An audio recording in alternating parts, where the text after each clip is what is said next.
안녕하세요. 배달의 일반기계기사 재료역학 방송을 시작하겠습니다. 오늘은 10번째 기둥에 대해 방송을 하겠습니다. 저는 방송을 진행하게 될 홍익이라고 합니다. 그동안 오디오 서비스를 통해 녹음을 하여 방송을 하였는데 그렇게 하다 보니 방송 준비에 시간이 너무 많이 걸려 이렇게 앞으로는 음성 녹음을 통해 방송을 진행할 예정입니다. 출제 경향에 대해 살펴보겠습니다. 기둥의 경우 대략 6.7% 정도 출제가 되고 있고 평균 1.3문항 정도 출제가 됩니다. 그리고 기둥의 경우 결과식을 좀 암기하여 문제를 풀 필요가 있습니다. 그렇게 공식이 많진 않으니 저와 함께 차근차근 한번 살펴보도록 하겠습니다. 먼저 어떤 재료가 압축 하중을 받게 되면 그 압축 하중에 의해 변형이 발생이 됩니다. 보통 그 변형은 델타 이꼴 A분의 PL이라는 그 형태로 변형이 발생이 되는데 이 변형 자체가 임계 하중을 넘어서게 되면은 우리가 통상 얘기하는 좌굴, 버클링이 발생하게 됩니다. 보통 우리가 좌굴이라고 하는 것은 기둥이 축방향의 압축 하중을 받았을 때 그 기둥이 휘어지는, 굽어지는 현상을 좌굴이라고 하는데 보통 압축력에 의해서 파괴되기보다 축방향으로 굽어지고 처지는 현상을 좌굴이라고 합니다. 여기와 같이 어떤 길이가 L인 기둥이 있다고 예를 들어 보겠습니다. 그런데 이 기둥이 임계 하중을 넘어서게 되면 이렇게 그 휘어지는 현상이 발생을 하게 됩니다. 그랬을 때 우리가 임의절단면 X에서 이렇게 기둥을 잘라 보면은 이렇게 기둥이 이렇게 휘어져 있는 형태를 유지하게 될 것입니다. 그랬을 때 이 절단면을 기준으로 그 힘의 평형을 이루기 위해 이렇게 위쪽 방향으로 P만큼의 힘이 작용을 하게 될 거고 또한 모멘트 평형을 이루기 위해 이렇게 모멘트가 작용을 하게 됩니다. 자굴에 의해서 변형이 발생한 그 변이를 Y라고 할 때 그 자굴은 그 힘과 그 변이의 곱으로 나타낼 수 있습니다. 그럼 이 좌굴로 인해 발생한 처짐에 대한 처진 곡선 방정식을 알아보겠습니다. 먼저 처진 곡선 방정식은 이와 같은 형태를 띠고 있습니다. 근데 여기서 발생한 자굴에 의한 모멘트는 마이너스 py입니다. 따라서 식을 이렇게 정리를 하겠습니다. 이걸 좌변으로 이항을 하고 식을 정리하면 이렇게 됩니다. 계산의 편의를 위해 2i분의 p를 k제곱으로 나타내고 식을 한 번 더 정리를 하면은 이와 같은 형태가 됩니다. 이 미분 방정식의 일반에는 y equal c1 sin kx 플러스 c2 cosine kx 형태를 가지고 있고 이 부분을 잘 이해를 못하시겠다 하시는 분들은 공업수학 시간에 한 번쯤 배웠을 내용입니다. 필요하신 분들은 공업수학책을 한번 찾아보시기 바랍니다. 이렇게 됐을 때 일단 이 집중하중이 작용하고 있는 이 지점에서의 처짐은 제로라고 하고 일단 계산을 해 보겠습니다. 그렇게 되면은 이쪽 sin kx가 sin 0이 되고 이때 이 값 전체가 0이 됩니다. 따라서 C2는 0이 될 것입니다. 그렇게 되면 이쪽은 사라지겠죠. 다시 y equal a일 때 다시 이 그 기둥의 고정단에서 이렇게 처짐은 0이 됩니다. 따라서 이 값이 0이 되기 위해서는 C1이 0이 되거나 또는 sin KL이 0이 되어야 합니다. 그런데 C1이 0이 될 수가 없겠죠. 따라서 sin KL이 0이 되는 곳은 결국은 sin이 주기 함수이기 때문에 sin은 0도와 180도와 360도 쭉 이렇게 계속해서 0이 됩니다. 따라서 이 KL은 n파이의 형태를 띠고 있을 때 이 값은 0이 됩니다. 따라서 우리는 EI분의 P를 우리가 앞에서 이렇게 K제곱이라고 했고, 따라서 이 값을 정리를 하면 P는 K제곱 EI가 됩니다. 또한 여기 KL은 n파이라고 하였습니다. 따라서 K는 L분의 n파이가 될 것이고, 이 두 식을 정리를 하게 되면 P는 L제곱분의 N제곱 파이제곱 EI가 됩니다. 그런데 좌구를 발생시키는 인계하중은 가장 작은 값을 구해야 되겠죠. 따라서 n이 1일 때를 대입을 해서 P값을 계산을 하게 되면은 인계하중 P는 L제곱분의 파이제곱 EI가 됩니다. 결국은 이 하중 P가 인계하중이 되는데 이 인계하중은 다른 말로 오일러하중이라고도 합니다. 지금까지 임계하중을 알아봤으니 지금부터는 임계응력에 대해서 알아보겠습니다. 응력은 단위 면적분에 작용하는 힘을 나눠주면 응력이 되는데 임계응력의 경우 임계하중을 대입을 해주면 됩니다. 그렇게 해서 식을 정리를 하면 AL제곱분의 파이제곱 EI가 됩니다.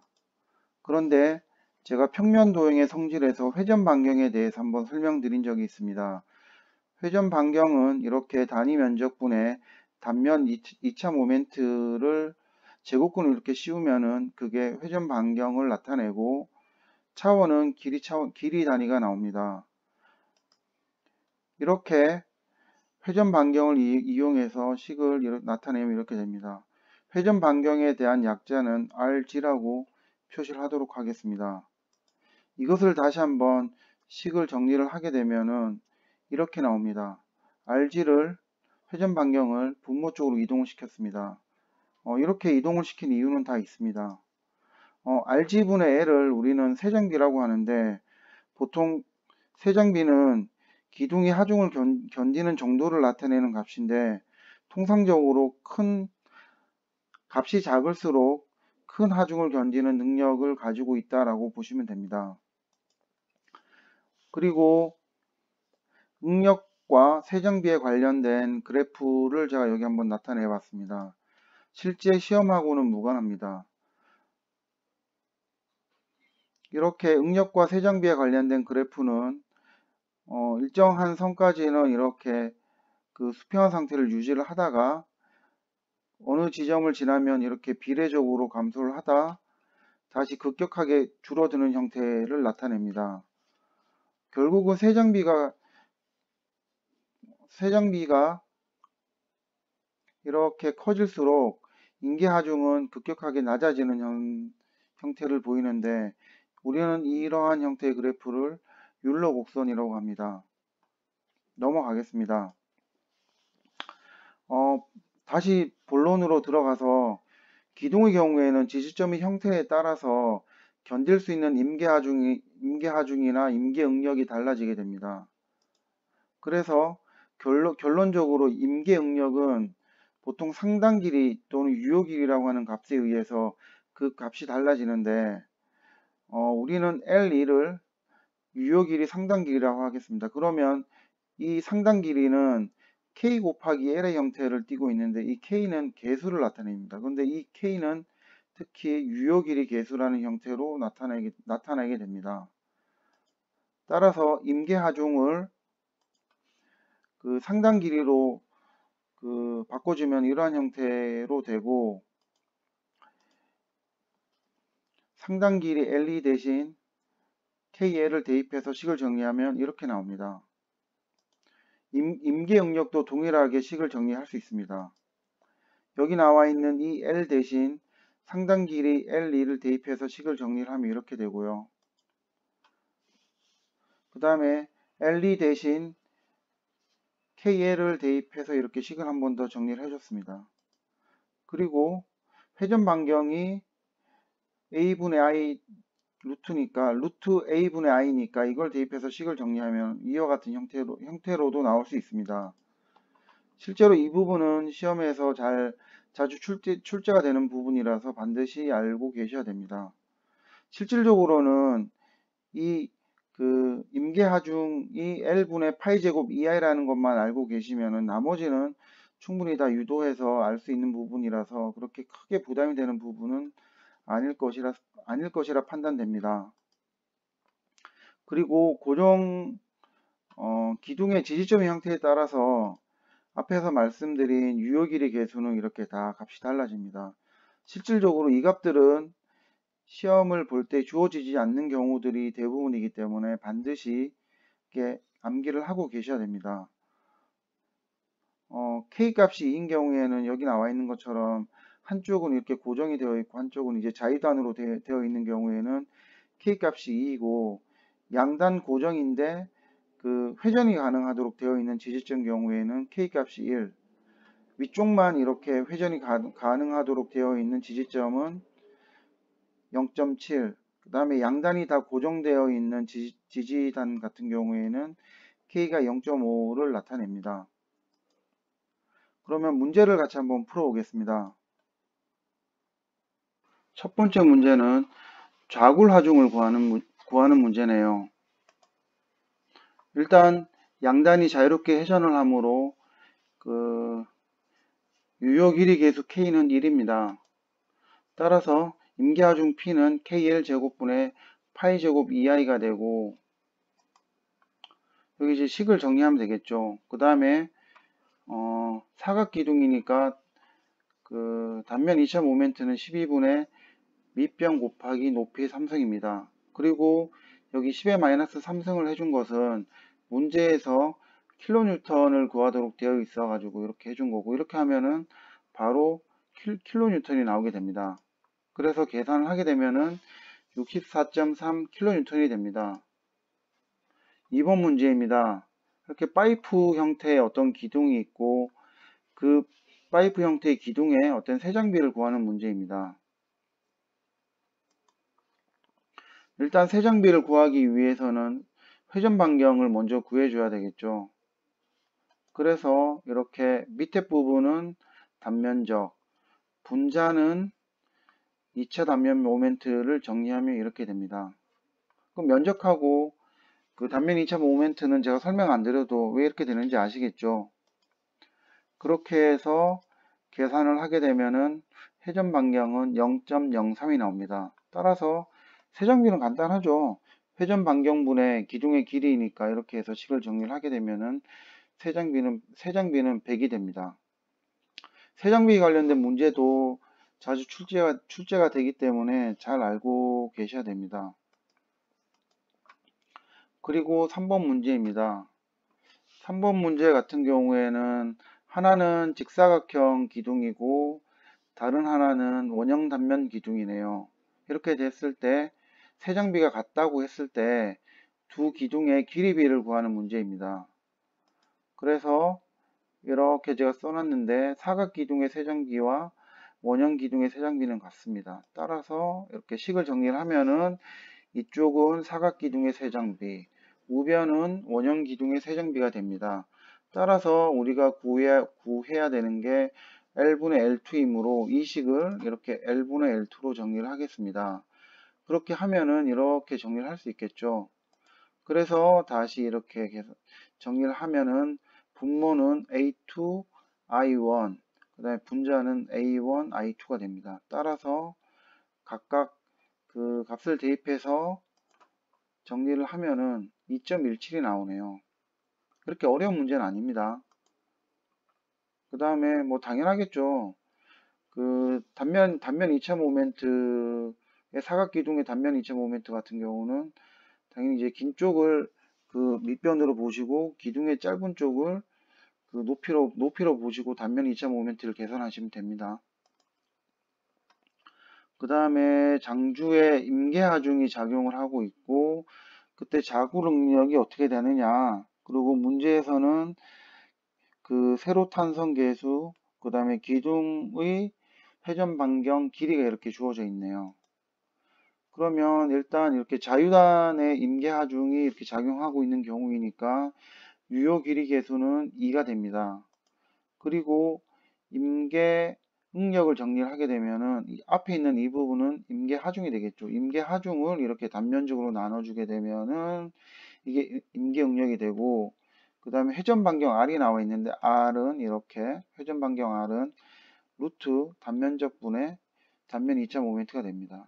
따라서 이 식을 풀면은 K 대신 2를 대입을 시켜서 이렇게 식을 풀면 이렇게 나오고, 여기에다 이제 회전 반경을 대입해서 한 번 더 식을 정리하게 되면 4L제곱 파이 제곱 2R제곱이 됩니다.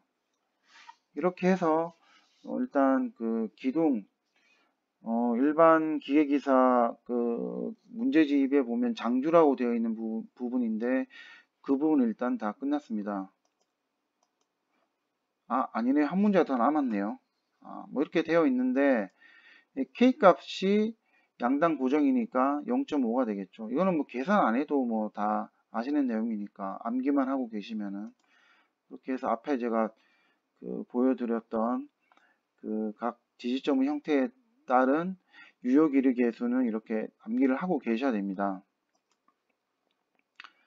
다음은 단주라고 되어 있는 부분인데 그렇게 어려운 부분이 아닙니다. 단주 같은 경우에는 이렇게 기둥이 있으면은 하중이 작용을 하고 있는데 그 하중이 축의 중심에 작용을 하는 게 아니고 이렇게 편심된 거리 이만큼 떨어진 곳에 이렇게 편심 하중이 작용하는 경우인데요. 이렇게 편심 하중이 작용을 하게 되면은 이렇게 이건 조금 이따 설명을 드릴게요. 이렇게 기둥이 이렇게 휘게 되겠죠. 이쪽은 그 중립축을 중심으로, 왼쪽은 이렇게 그 편심 하중을 받고 있기 때문에 압축 응력이 작용을 할 거고, 그 다음에 축을 중심으로 오른쪽은 이렇게 한쪽이 줄어드니 이쪽은 이제 인장을 받게 되겠죠. 그래서 이렇게 편심 하중이 작용하는 경우에는 이렇게 바꿔서 이렇게 계산할 수가 있습니다. 중립축을 기준으로 그 집중 하중이 작용하고 있고, 또한 이 편심 하중에 의해서 이렇게 모멘트가 작용하고 있다라고 해서 이렇게 두 가지 경우를 가지고 나눠줘서 이렇게 계산을 하면 됩니다. 따라서 이제 압축을 갖고 있는 경우에는 이렇게 그, 그 집중 하중에 의한 그 응력도 이렇게 받고 있고, 모멘트에 의한 이렇게 응력도 받고 있겠죠. 그래서 그 압축 응력일 때는 당연히 이제 최대 응력이 작용을 할 거고, 그 크기는 A분의 P 플러스 Z분의 M입니다. 이건 왜 Z분의 M인지 알죠? 모멘트는 응력 곱하기 단면 계수잖아요. 따라서 응력은 다시 단면 계수분의 모멘트라고 표현할 수 있습니다. 그래서 압축일 경우에는 외력과 모멘트가 동시에 작용을 하는데 어떻게 압축력이 작용한다라고 보면 되겠죠.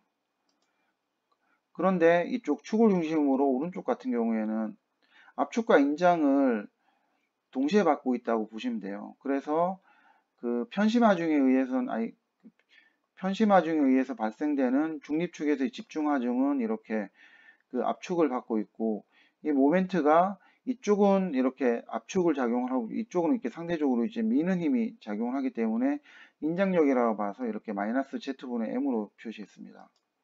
그래서 그 집중 하중에 의한 힘은 압축력, 그 다음에 모멘트에 의한 힘은 인장력이 작용을 한다.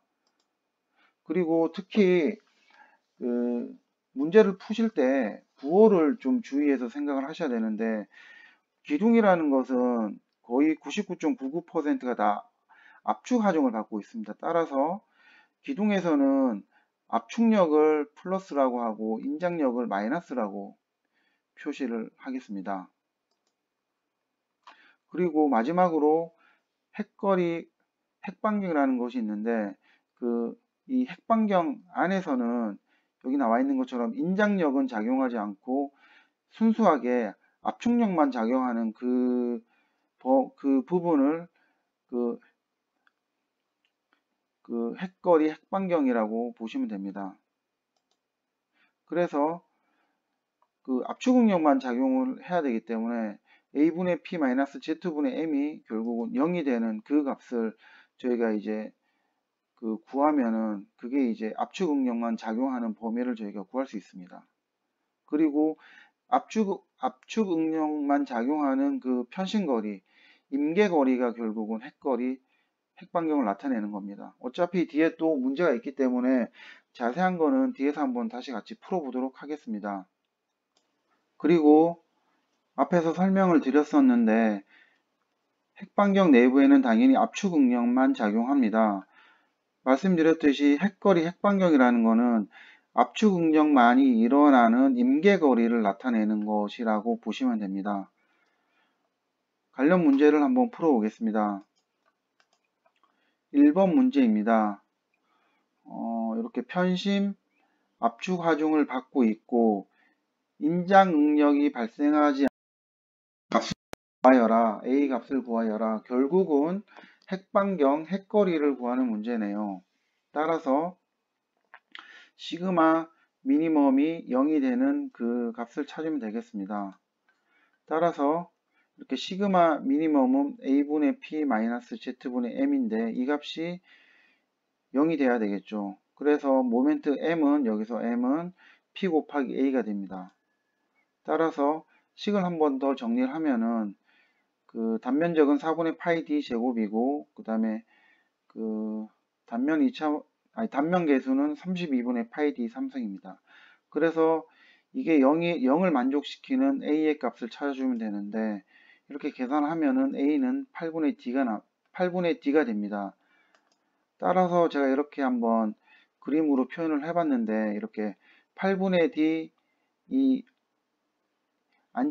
안쪽은 압축 응력만 작용을 하고 그 다음에 이 회색 부분 바깥쪽이 흰 쪽 부분은 압축 응력과 인장 응력이 같이 작용하는 부분이다. 그리고 참고로 이렇게 사각기둥 같은 경우에도 이렇게 핵반경 이렇게 구할 수 있는데 이렇게 높이는 6분의 h, 폭은 축을 중심으로 6분의 b가 됩니다. 그래서 이 부분도 사실 뭐 시험에 나올 수 있는 부분이기 때문에 한 번쯤 한번 풀어보시고 제가 개인적으로 봤을 때 이 결과값을 암기하는 것보다는 이 개념을 이해를 하시고 시험 문제가 나오면은 충분히 이제 시간적 여유를 가지고 푸시면 될 것 같아요. 그리고 실질적으로 기사 시험을 보다 보면은 그렇게 시간이 부족하다는 느낌은 안 듭니다. 그래가지고 충분히 뭐 이런 부분은 계산할 수 있는 시간이 있지 않을까 그렇게 판단을 합니다. 2번 문제입니다. 이렇게 홈이 이렇게 있는 기둥이 하나가 있고 그 다음에 홈이 없을 때 견딜 수 있는 압축 응력은 몇 배가 차이가 나느냐 이걸 물어보는 문제네요. 그러면 이렇게 일단 홈이 있을 때 이 기둥이 견딜 수 있는 압축 응력의 값은 얼마인지 그걸 먼저 한번 구해 보겠습니다. 그러면은 저희가 이 부분을 이 단주라고 저희가 이제 가정을 하고 문제를 한번 풀어 볼게요. 그렇게 했을 때 이 P는 이 기둥 끝점에 이렇게 작용을 하고 있고 중립축은 이렇게 가운데 있다라고 보시면 될 것 같아요. 그래서 축에서부터 이 편심하중이 작용하는 거리는 4분의 A가 됩니다. 따라서 최대 압축 응력을 구하는 문제이니까 시그마는 A분의 P 플러스 Z분의 M입니다. 그리고 이렇게 단면적 이렇게 편심하중이 하고 있는 이 기둥의 면적은 이렇게 A 곱하기 이 반이니까 2분의 A가 될 거고 그 다음에 모멘트의 값은 이렇게 P 곱하기 축에서 밑에 거리 4분의 A를 이렇게 하면은 모멘트를 구할 수 있고요. 그 다음에 단면 계수의 경우에는 힘의 작용점이 여기에 이렇게 힘이 작용을 하고 있습니다. 따라서 이렇게 힘이 여기 작용하고 있기 때문에 이쪽 길이 B, 그러니까 A가 밑변이 되는 거고 2분의 A가 높이가 되는 겁니다. 그래서 단면 계수는 6분의 A 곱하기 2분의 A의 제곱이 되는 겁니다. 잘 이해가 되시죠? 이렇게 해서 계산을 하게 되면은 이 이 단주가 견딜 수 있는 그 최대 압축 응력 값은 A제곱분의 8분의 P가 됩니다. 그럼 홈이 없는 경우에는 A제곱분의 P이기 때문에 홈이 있는 경우 압축 응력이 8배 크게 작용한다라고 보시면 됩니다. 그리고 3번 문제입니다. 이렇게 클램프가 있고 압축력이 이쪽 위쪽 방향으로 해서 어떻게 5kN의 힘이 작용을 할 때 이쪽 단면에서의 최소 두께 H를 구하여라. 이렇게 단면이 이렇게 생겼습니다. 이쪽이 폭, 그 다음에 여기를 이렇게 높이라고 봤네요. 이렇게까지 보여주니까 이거는 뭐 실수하지 말라고 이렇게 밑변하고 높이까지 딱 알려준 문제입니다. 그래서 이쪽 그 클램프의 이쪽 부분을 제가 이렇게 그림으로 표시를 해봤는데 이렇게 동일하게 이제 단주라고 보면 되겠죠. 그렇게 했을 때 중립축에 이렇게 P라는 압축력이 작용을 하고 있고 이렇게 그 클램프에 작용하는 이 5kN의 힘과 그 다음에 그 단주라고 봤을 때 이 편심거리가 이렇게 나와 있죠. 근데 편심거리는 50mm로 되어 있네요. 그 다음에 힘이 이제 여기에 이렇게 이제 모멘트가 작용을 하기 때문에 당연히 이제 이쪽이 밑변이 될 거고, 그 다음에 이쪽은 높이가 되겠죠. 뭐, 앞에서 제가 설명드린 부분을 다시 정리를 한 부분인데, 중립축에서 집중하중 P가 작용을 하고 있고, 그 다음에 그 편심 하중에 의한 구피 모멘트가 작용을 하고 있다. 따라서 단주로 해석이 가능하다. 그 다음에 그 최소 두께 H는 그 최대 응력이 작용할 때를 기준으로 계산을 해야 되겠죠. 그렇게 해서 그 시그마 맥스는 A분의 P, W, Z분의 M이 되고, 그래서 이 부분을 정리를 하면 이렇게 됩니다. 이렇게 해서 나와 있는 이 허용 응력, 그 다음에 나머지 값들을 쭉 대입을 하면은 이렇게 나오고, 일부 그 고학용 계산기 중에서 이런 2차 방정식의 해를 바로 구할 수 있는 뭐 계산기도 있고 그렇지 않은 계산기도 있는데, 만약에 뭐 그 자기 계산기가 2차 방정식의 해를 구할 수가 없다라고 그러면 이렇게 푼 다음에 이제 다시 근해 공식을 써가지고 계산해 줘야 되겠죠. 아무튼 이제 계산을 하게 되면은 높이는 2.86cm가 나옵니다. 이거는 한번 그 각자 한 번씩 해보시기 바랍니다. 그 다음에 4번 문제입니다. 이렇게 그 직사각형 단면보, 이렇게 직사각형 단면보에 그 4kN의 하중이 이렇게, 여긴 제가 표시를 안 했는데 여기 축하고 이 힘하고 이렇게 이루는 이 사이각이 10도란 얘기입니다. 경사각이 10도란 얘기입니다. 한번 문제를 한번 풀어보겠습니다. 이 힘 P를 그러면 이렇게 그 기둥에 수직하게 작용하는 그 인장하중과 그 다음에 이렇게 이 기둥과 수평하게 작용하는 그 힘의 성분으로 한번 나눠 보겠습니다.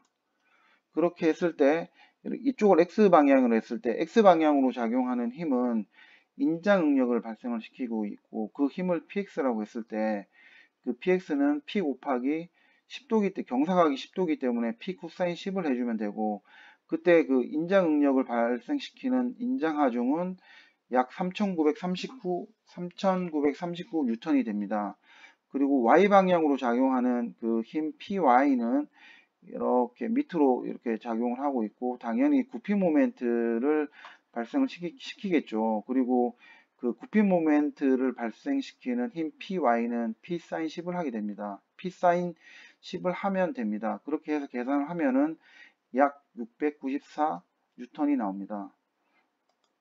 따라서 그리고 A점에서는 그 응력이 발생이 되는데, 이렇게 그 힘이 모멘트가 이렇게 아래쪽 방향으로 작용하기 때문에 이 밑에 쪽은 압축력이 작용을 하고 이 A점에는 인장력이 작용할 겁니다. 따라서 그 문제를 풀 때 그 부호를 명확히 기준을 세워놓고 풀어야지, 안 그러면 헷갈리기 때문에 제가 한 번 더 여기 그 헷갈리지 마시라고 제가 한 번 더 부호에 대해서 한번 다시 이렇게 정리를 해놨습니다. 그리고 이제 인장력이 작용하고 있기 때문에 그 마이너스 A분의 P가 되겠죠. 그 다음에 이쪽에 작용하는 구피 모멘트에 의한 응력도 그 인장 응력이기 때문에 마이너스 Z분의 M입니다. 그리고 당연히 뭐 이렇게 보시면 되겠죠. 이렇게 했을 때 이렇게 계산을 하게 되면은 그 7.45 메가파스칼의 응력이 작용을 하고 있는데 그거는 이제 인장 응력이 작용을 하고 있는 겁니다. 마지막으로 5번 문제 같이 풀어보겠습니다. 5번 문제 같은 경우에도 앞에 4번 문제와 거의 비슷한 유형이라 보시면 됩니다.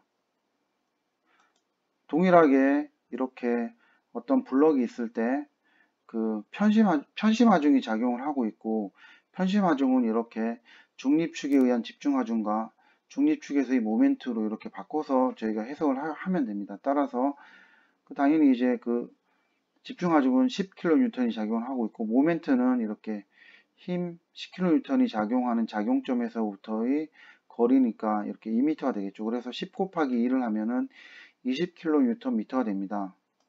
그리고 이렇게 A 지점 같은 경우에는 그 편심하중에 의해서 인장력을 받고 있습니다. 따라서 저희가 그 시그마 A는 A점에서 작용하는 응력은 A분의 P 마이너스 Z분의 M이 됩니다. 그렇게 했을 때 그 식을 이렇게 저희가 정리를 할 수 있고요. 그렇게 해서 계산을 하게 되면은 마이너스 25kN의 힘이 25kPa의 응력이 작용을 하고 있는데 그것은 인장 응력이다 라고 보시면 됩니다. 이상으로 오늘 준비된 방송은 여기까지입니다. 방송을 들으시나 고생 많으셨고 다음 방송도 최대한 빨리 만들어서 올리도록 하겠습니다. 감사합니다.